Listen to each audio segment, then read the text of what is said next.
Hello, everyone. Welcome to a very special chat with my colleague and friend Martyn Ramsay. Martyn, how are you? I'm very good, Stephen. Always a pleasure to be in your company, whether virtual or in real life. But yeah, things are good, thank you. Yeah, mate. Likewise. We're here obviously to discuss your new book. Martyn, you already have two books about Rangers, very successful books: The 50 Greatest Rangers Games, Revolution, and now a new title, The Pursuit of History, Rangers 1992 to 1998. Why don't you tell us a wee bit about this book first of all? Okay, for anyone who hasn't heard me wang on about this, before The Pursuit of History and Revolution were supposed to be originally the one book covering that glorious of all glory eras, the Souness and Smith years, 86 to 98. It was very clearly going to be too big.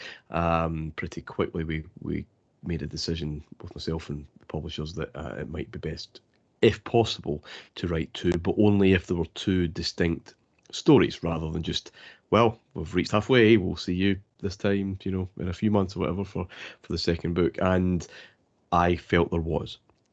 I felt absolutely there was two distinct stories within that 12-year era, two distinct kind of atmospheres and kind of climates, if you like, around Rangers. Revolution was all about forward change and about smashing the barriers that were in place and changing the game really around us, as well as obviously just the internal revolution at Ibrox. From 1992, the birth of the Premier League, the birth of the Champions League, of course, which we helped in a huge way create, TV markets, everything else, and the real impact of the foreigner rule meant that this was a different kind of tone. Same number of trophies in these 6 years to the previous 6 years, same number of titles and cups, but a distinct feeling that as much as Rangers were, reigning in the silverware, there was something else going on that was jarring a wee bit in a way that maybe the first 6 years didn't. That there was a bigger party going on elsewhere, and to what extent Rangers could have done more about that, what extent they had absolutely no agency in that at all, is something we get into in the book. But it is that period of, and you and I lived it, Stevie, of kind of swaggering, kind of hedonistic complacency. It was great. It was great. The best time, these were the best of times, but there were seeds sown for future trouble, and also just this nagging feeling that there's something bigger going on elsewhere, and we weren't part of that because we were exposed to what was going on in a way that none of us had been 10, 15 years before. And that's a big thing, Martyn, that we maybe didn't know at the time because we were involved in such a Rangers bubble where we were so successful. Walter Smith was coming in that he would have to change things. So we were maybe, as a support and as a fan base, concentrating on what was going on the field, but not realising that off the field, those changes that were made in 1992, and it's been highlighted recently actually online and things, have had a devastating effect to where we are at this moment in time in 2023. Is that fair to say? Yeah, and it was of our own, well, partly of our own doing, of course. The Champions League was driven by Rangers more than any other club, as we know. Campbell Ogilvie's proposal for group stages and just guaranteed revenue for teams that reached that point, because Rangers were, or David Murray was kind of sick of going out early. We'd lost to Bayern Munich in the first round. We would then lose to Red Star Belgrade in the second, heavily in both cases. AC Milan and Real Madrid, I think, had played. Napoli and Real Madrid had played relatively recently as well in the first round. There's just this kind of idea that, does it have to be this way? Does it have to be so down to the luck of the draw? Can we do something about it? So Rangers pursued that, but by Campbell's own admission, never wasn't able to foresee the fact that television markets were really going to be what this game was very quickly going to be all about. It turned into something that just wasn't in the plan. From 96, 97 onwards, you have 2 teams from certain big nations being involved, and does that then take away from the champions effect of the Champions League and that name? Is it now not really what it was originally designed to do, and obviously it's exploded since then. So Rangers were at the driving seat of that, but there were other pressures that needed a Rangers. They needed a club to do it. It was wanted by Berlusconi and Tapie and whomever else. Felt that the European football just wasn't selling itself well. These clubs were not making enough money. This was, these huge football clubs, this prestige event was nowhere near marketed in a way that was kind of commensurate with the size of the game, the size of the event. So there was just an undercurrent of frustration that something needed to happen. Exactly the same in England. With the breakaway Premier League, which Rangers were a wee bit sidelined by. I think they were in discussions with the Football League, and the Football League was the big loser in the Premier League breakaway. It was the Premier League, or the clubs and the FA that were maybe more in cahoots. But Rangers and the Football League were having some kind of conversation about a British Super League, effectively, and Rangers were kind of blindsided by that. So all these pressures were coming anyway. It just obviously kind of coalesced in that year of 1992. Back pass law as well, coming in that year. Now, why was that done? To make football more attractive to telly. To make football a more attractive thing for casual viewers to watch. They'd seen at the World Cup in 1990 that casual viewers could be in their millions. They were prepared to do that. They were prepared to pay to do that. So let's make the game far more attractive. And it became more of a TV event than anyone realised it could be. And one thing I get into, Stevie, could we have a chance? Could Scotland have had a chance to ride the coattails quickly? I think there's a conversation about that. It was never going to be as big as the Premier League was in England. But Sky were very interested in what was going on up here, not just with us, but they were interested in developing, I think, the product of the Scottish game in the early 1990s. And we looked at breaking away as early as, well, these conversations were happening in the late 80s, early 90s anyway, but certainly around 93 that was happening. And if it happened then, who knows if we could have hung on to those coattails a wee bit closer. It happened eventually, 98, 99, that was the first year of the SPL as it was. If that had happened in 93, could that have been different? Well, one team pulled out, and that was, of course, Celtic, who at the last minute decided that taking care of revenue, that's really what it's all about, ownership of revenue streams and everything else, and TV deals and whatever.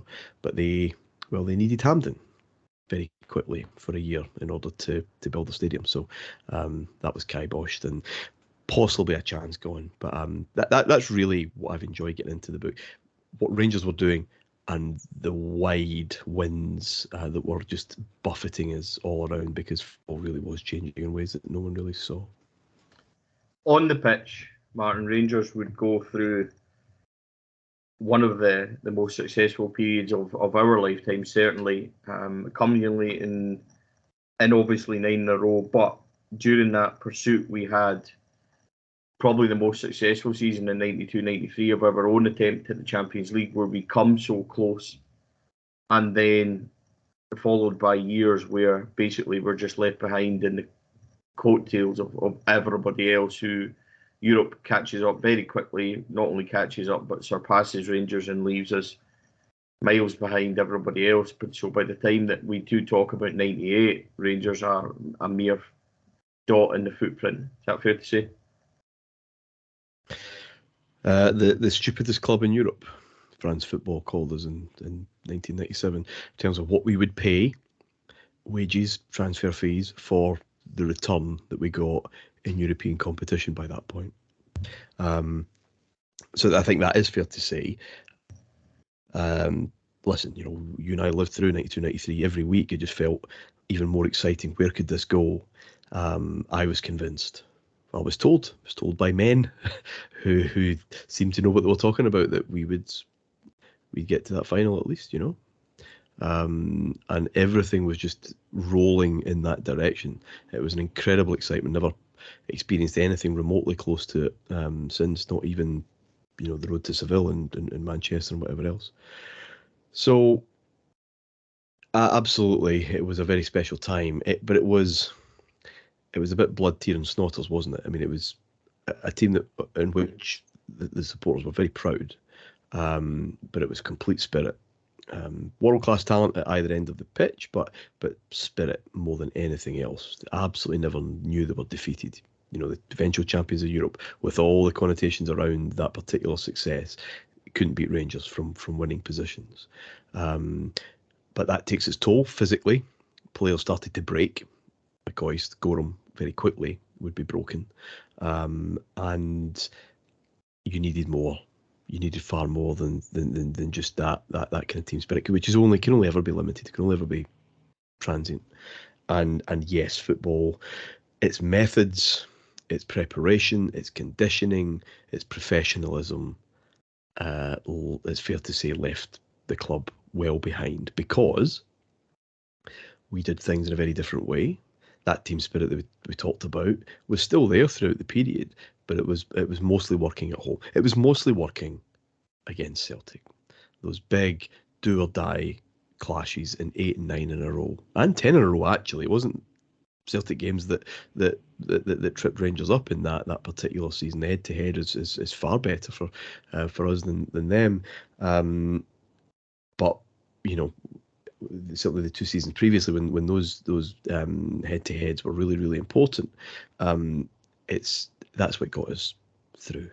That a total belief, a really strong mentality. Now, how's that fostered? It's fostered by those kind of bonding sessions, shall we say, and that's great at home, but it won't trouble Juventus, and it turns out it won't trouble Gothenburg or Rosaire or Grasshoppers or Ike Athens or whomever else, who were did not have the players, hadn't spent the money that we had, but were far better organised, far fitter, in far better shape and position.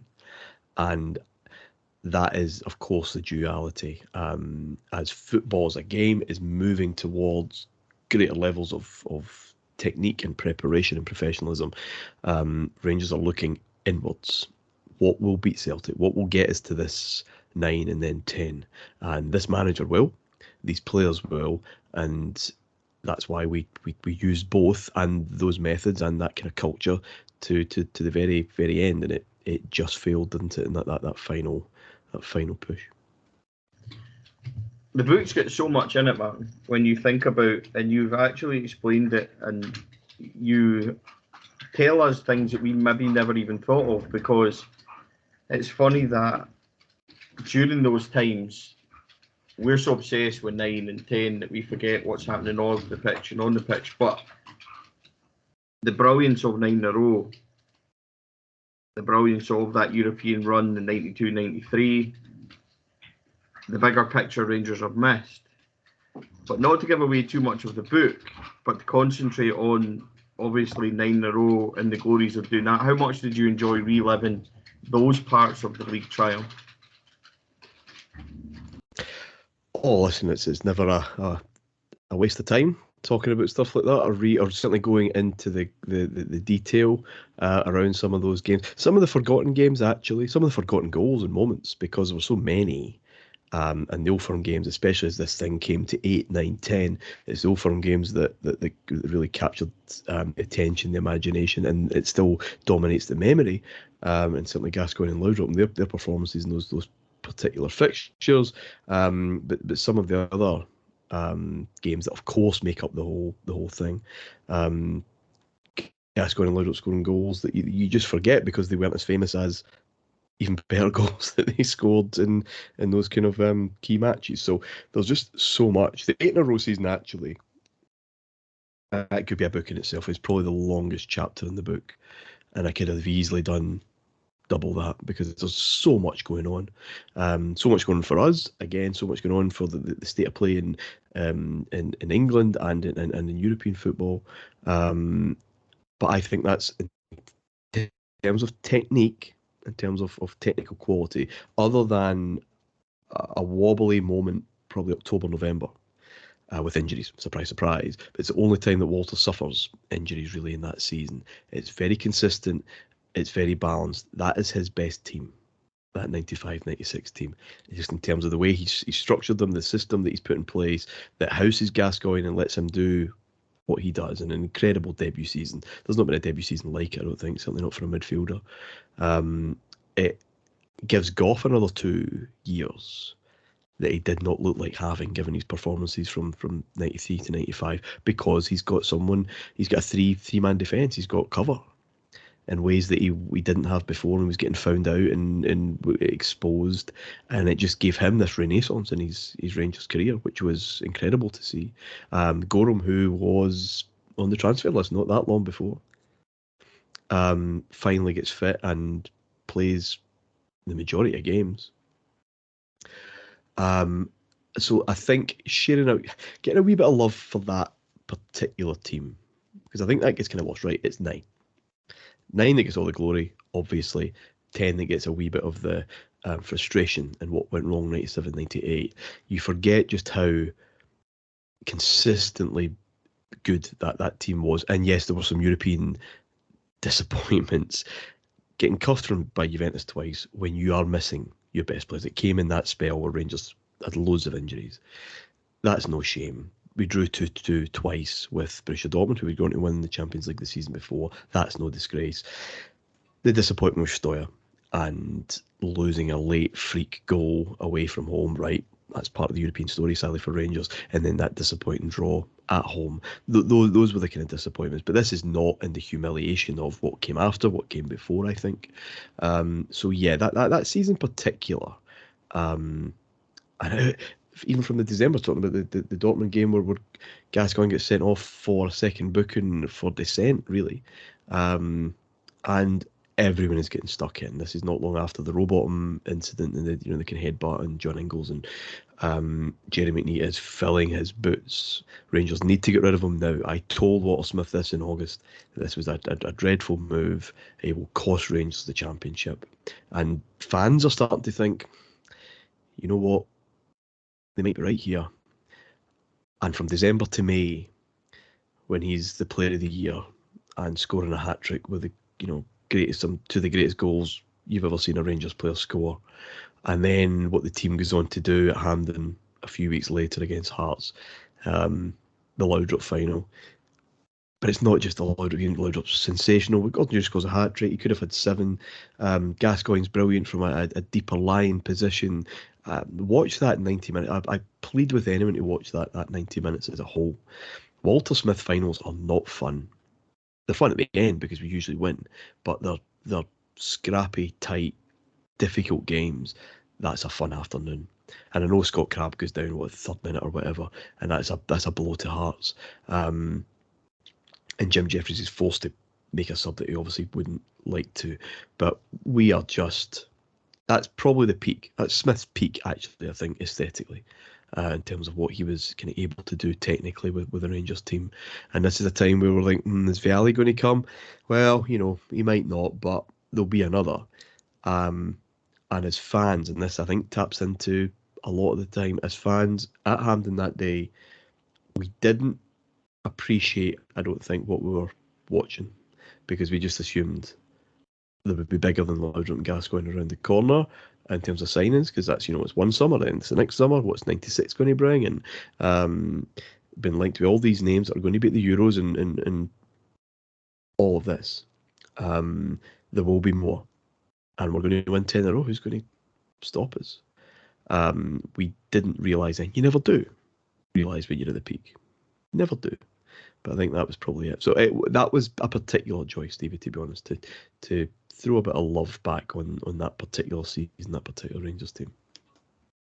Yeah, I would agree with you. Echo what you're saying there. It's difficult because I don't want to give away too much of the book, because it is a fantastic period. But obviously, the accumulation, the final chapter of this story is obviously the failure of 10, and not only what was going on the pitch, but also off it. Rangers were about to embark on incredible change. with everything you've already discussed on the book, and so far it tells all those multiple stories just to end. So I suppose the thing to ask is, why did 10 fail in your eyes, and how do you tell that story? But tell me it, Martyn, without giving away the essence of the book, because we want people to go and read it, and people should read it because it's a fantastic story.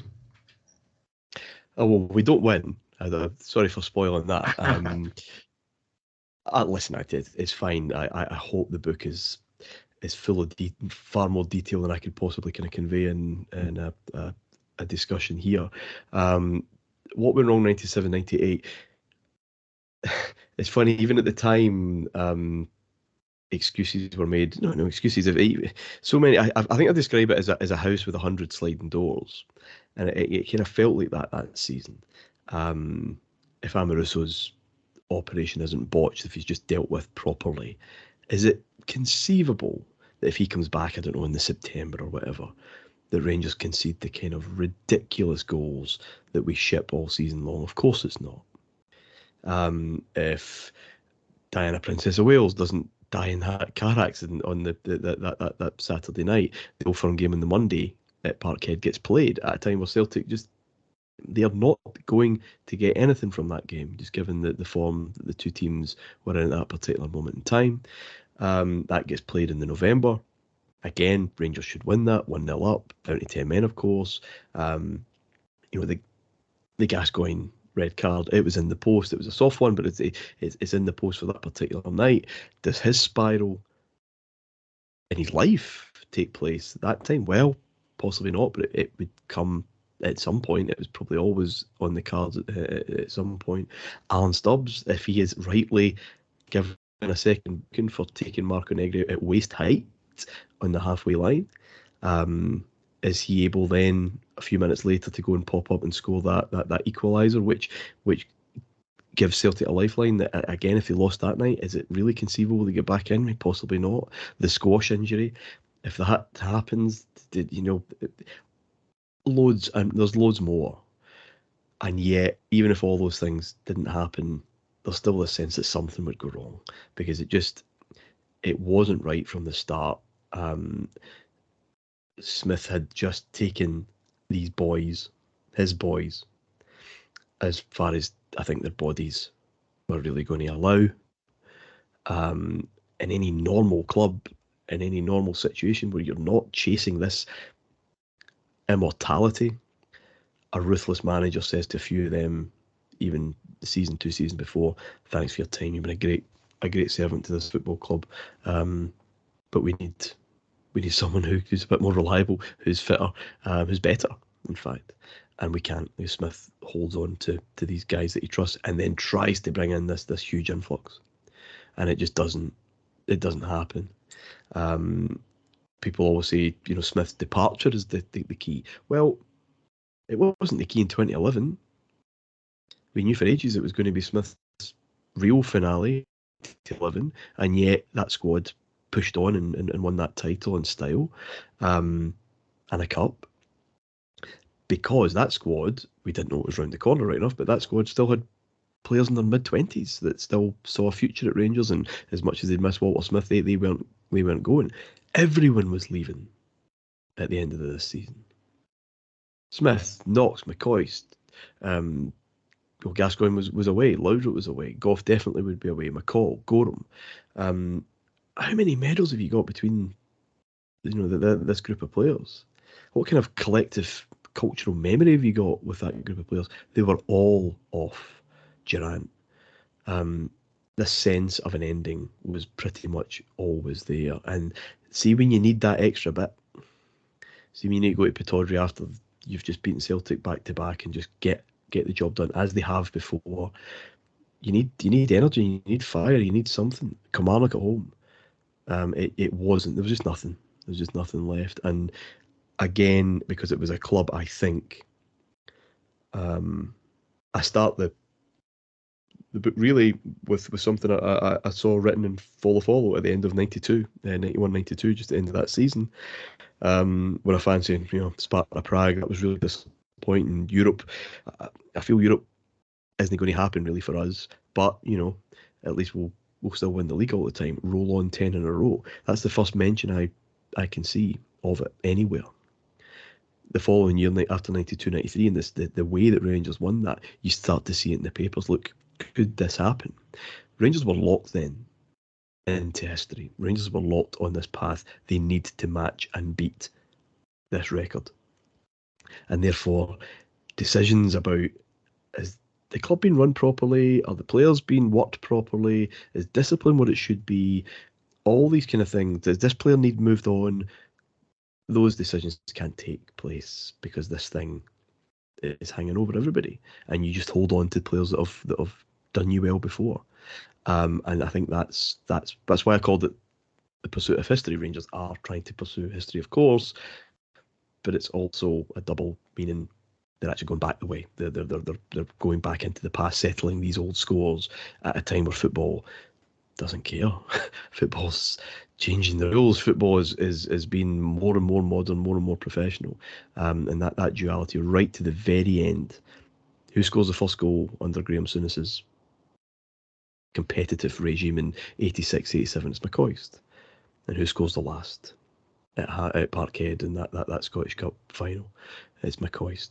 It's still trying to just grab this piece of history with the players that have kind of always been there, and it just ran out.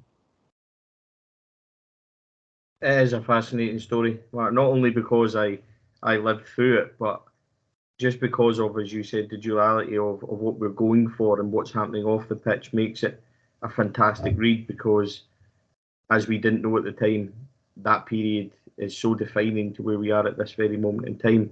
Man, it's been fascinating talking about this. Don't want to give away too much more of this book because I really want people to go and read it, but can you tell us how we're going to do that and where we can find it?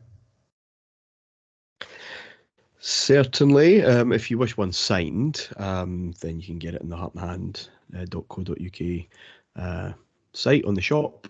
There is a deal. There's a few left. If you haven't, well, let's be. If you've enjoyed Revolution, you will enjoy this. I think it was a harder book to write. It's more complex, but I think it's a far better book for it. I think this is a far better book than Revolution and the 50 Greatest Games. So if you enjoyed Revolution, go out and get that.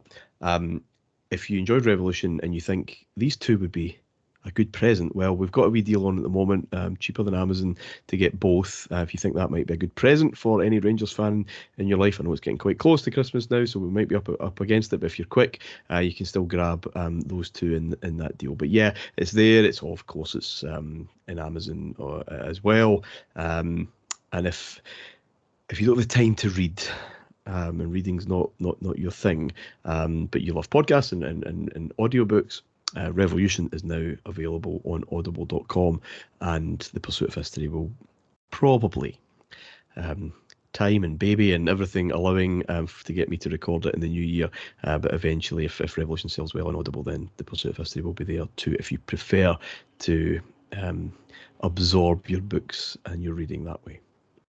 We will, of course, put all the links in the bio of this, and we'll tell you how to go and find it, folks, and I would thoroughly recommend it. Martyn, it's been a pleasure. Before you go, it would be amiss not to ask you, what do you think of this current Rangers team under Philippe Clement? He's now been here 11 games, couple of draws in there, but where are you placed on how the manager's currently doing, and what can we expect from this next couple of weeks as things begin to come to a boiling point on so many fronts? Yeah, it's going to be very interesting, isn't it, in the next few weeks, because we saw a good reaction under Gio, we saw a good reaction under Bale, until it got squeaky, until it got right there in front of us. Listen, he's a better manager than the predecessor. I'm pretty sure of that. How different this Rangers team play compared to anything over the last 5 years, I'm not entirely convinced it's that much of a revolution in terms of style and approach. Whether he needs to identify players and bring in players that will fit that, he is just managing at this moment, working with what he has. Only time will tell. I think there does need to be a big change in what we do at home. hate to say it, but Celtic have kind of shown that way. You need to utterly run over the top of teams and absolutely grab games by the scruff of the neck. They're not necessarily doing that at the moment, which is even more the frustration that I think they're there to be kind of got at. But do we have the players to go and for any manager to go and grab that? I am not convinced, because they've let us down so often, and the new players this summer, with the exception of maybe one or two, clearly don't look like they've improved that particular situation. So I feel for Clement in that perspective. We'll see what he is able to do in terms of the next couple of windows, in terms of bringing in what he would consider players that are suited to his own ideas. Yeah, we shall see. What worries me, Stevie, just in terms of what's in front of us with Betis and obviously Hampden and then Parkhead at the end of the month, is that we had two opportunities recently, not to chase down, but on a plate to go and if we were able to win at Pittodrie, able to win at home against a garbage Limassol team, that you make a significant inroad into ambition, and we didn't. And that's the same old story for this group, regardless of what kind of iteration we appear to be in. And of course, that's a worry. It'd be foolish to just dismiss that. But cups can breed cups, Stevie. Don't always, but they can. And clearly, a success at Hampden. I think we will win. I don't think it'll be a classic. It will be that Laudrup Cup final we're talking about a while ago. I'm pretty sure of that. I think we will win at Hampden. And who knows what that is. That experience of just walking around with silverware can do. But we badly need to start buying better footballs in the next few goes. Yeah, undoubtedly. Martyn, do you know what? It would be nice to be sitting here in 5 years' time talking about Philippe Clement and his book and how he turned Rangers into something reminiscent to that Walter Smith domestic form of 92-98, which we spoke about in the glorious book, The Pursuit of History, Martyn.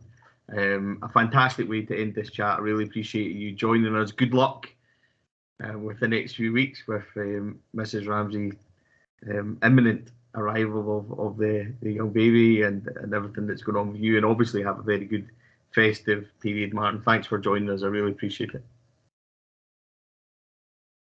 My pleasure, mate. Thank you so much.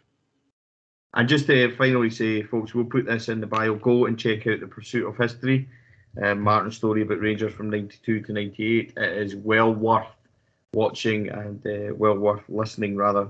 And obviously Revolution, which is part one from 1986 to 1992, as well as Martyn's other book, The 50 Greatest Rangers Games. I'm pleased to say I have them all, and they're well worth a read and a look into. And obviously the audio edition of Revolution, if you fancy Martyn actually telling you the story, is brilliant to go and hear too. I'm actually about to do that, and I think I will be getting the audio version of The Pursuit of History as well. There's something quite relaxing about not only reading a book, but having somebody tell the story as well in podcast form. I really enjoy. So go and do that, folks. Thanks again for joining us. Thank you to Martyn as well. And we'll be back with you very soon. Thank you, everyone.